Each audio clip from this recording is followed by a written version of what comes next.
सोचिए अगर आपके बच्चों की पढ़ाई मुफ्त होती, आपके इलाज पर 1 रुपया भी खर्च ना होता और न्याय हर नागरिक को समय पर मिलता, तो क्या भारत आज भी गरीबी, बेबसी और भ्रष्टाचार में डूबा होता?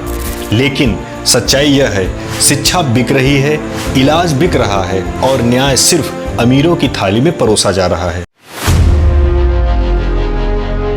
दोस्तों, भारत सोने की चिड़िया सोने चांदी से नहीं बल्कि अपनी सभ्यता और समृद्धि से कहा जाता था, क्योंकि यहाँ शिक्षा, तक्षशिला और नालंदा जैसे विश्वविद्यालय जहाँ पढ़ाई सबके लिए मुफ्त थी, चिकित्सा, चरक और सुश्रुत जैसे वैद्य जो बिना पैसे लिए इलाज करते थे, और न्याय पंचायत और राज दरबार में होता था, जहाँ गरीब से गरीब व्यक्ति राजा से सीधा न्याय पा जाता था। आज वही भारत है, शिक्षा को करोड़ों की फीस में बेच रहा है, चिकित्सा को हॉस्पिटल और फार्मा कंपनियों की लूट पर छोड़ चुका है और न्याय गरीबों के लिए अब सिर्फ सपना बन के रह गया है। भारत में शिक्षा को अधिकार माना गया है, लेकिन जमीन पर शिक्षा व्यापार बन चुकी है। प्राइवेट स्कूल की फीस सालाना 1 से 3 लाख तक आती है। उसके बावजूद कोचिंग, IIT, नीट की तैयारी करने के लिए 2 से 2.5 लाख रुपए तुरंत लग जाते हैं। यूनिवर्सिटी की डिग्री लाखों रुपए में आती है। नतीजे क्या है? 2023 और 2024 में क्लास 9 और 10 के बच्चों का ड्रॉप आउट रेट 12.6% हो गया है।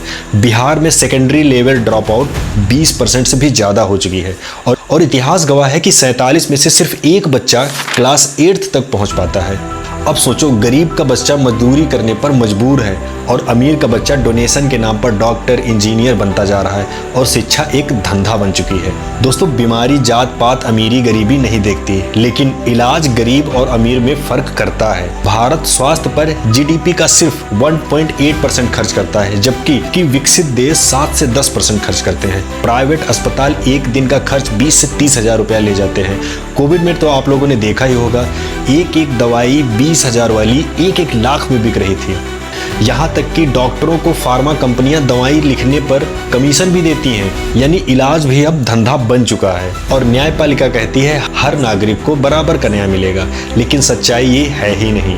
2025 में भारत में 5.3 करोड़ से ज़्यादा केस अभी तक पेंडिंग पड़े हुए हैं। सुप्रीम कोर्ट में 81,000 से ज़्यादा केस और जिनमें 65% एडमिशन स्टेज पर हैं और ये लटके हुए हैं। कोलकाता हाई कोर्ट में 50 साल से ज़्यादा पुराने 21,085 केस आज भी पेंडिंग पड़े हुए हैं। गरीब आदमी केस जीतने से पहले कर्ज, तारीखों और इंतजार में हार ही जाता है, यानी न्याय भी बिक चुका है। लेकिन अब सवाल उठता है कि इस लूट का जिम्मेदार कौन? सरकारें जो शिक्षा, स्वास्थ्य और न्याय पर पर्याप्त बजट नहीं देती, या प्राइवेट लॉबी या माफिया जिन्होंने गरीब की मजबूरी को धंधा बना लिया है, और सिस्टम के भीतर बैठे लोग जिन्होंने सेवा को व्यापार बना डाला है। लेकिन क्या इसको बदला नहीं जा सकता? आज बदल रहा है। एक इंसान है जिसको बदलकर दिखाने जा रहा है, वो है हमारे खान सर। 107 करोड़ का ऑफर उन्होंने ठुकराया था, मात्र 200 रुपए की फीस लेकर आज बच्चों को पढ़ाते हैं। लाखों बच्चे उनके ऐप से, उनकी संस्था से पढ़ाई करते हैं। पटना में किफ़ायती डायलिसिस सेंटर उन्होंने खोल दिया है, जिससे गरीब लोगों का इलाज हो सके। अपने छात्रों के लिए वो महाभोज करवा देते हैं। रक्षाबंधन पे बहुत बड़ा समारोह आयोजन करवा देते हैं, जिससे शिक्षा को परिवार और समाज की तरह बनाया जाता है।